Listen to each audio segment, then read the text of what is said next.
Hello po sa inyo lahat. Good morning, good evening, good afternoon. Babatiin ko po sana.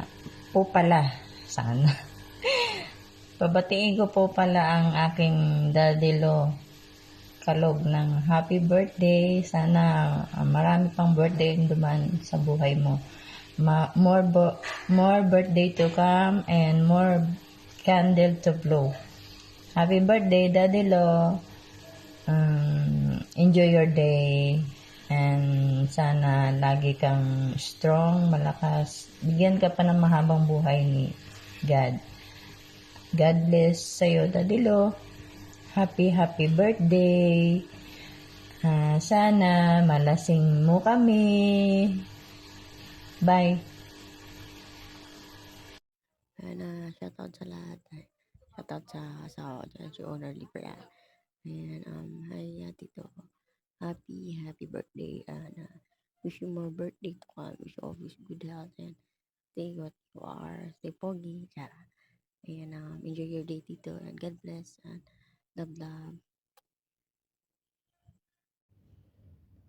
Ayan, hello guys! Ayan, ito na naman tayo.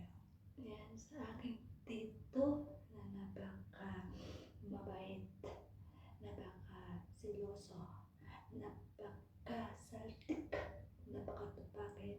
Tito Kalog, aka Aurora, Tito Roa. Ayan, happy birthday to you.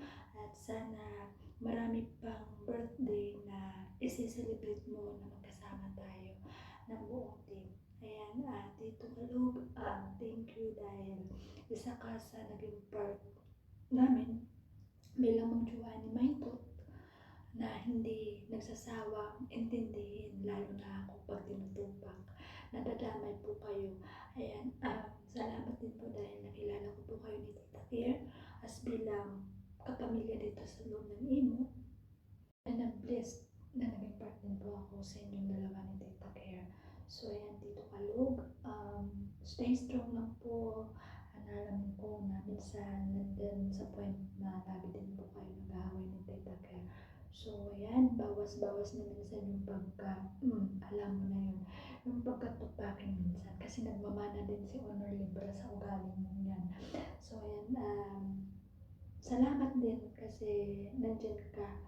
At lalo na yung tip natin na kahit meron minsan na hindi pagkakaintindihan, still ongoing pa rin yung grupo natin. So sana hindi po kayo magbabago hanggang yun nga sabi mo, sana time will come na magkita-kita po tayo. So again, happy birthday Tito Kalog aka Roa. Ayan, ngala ngala.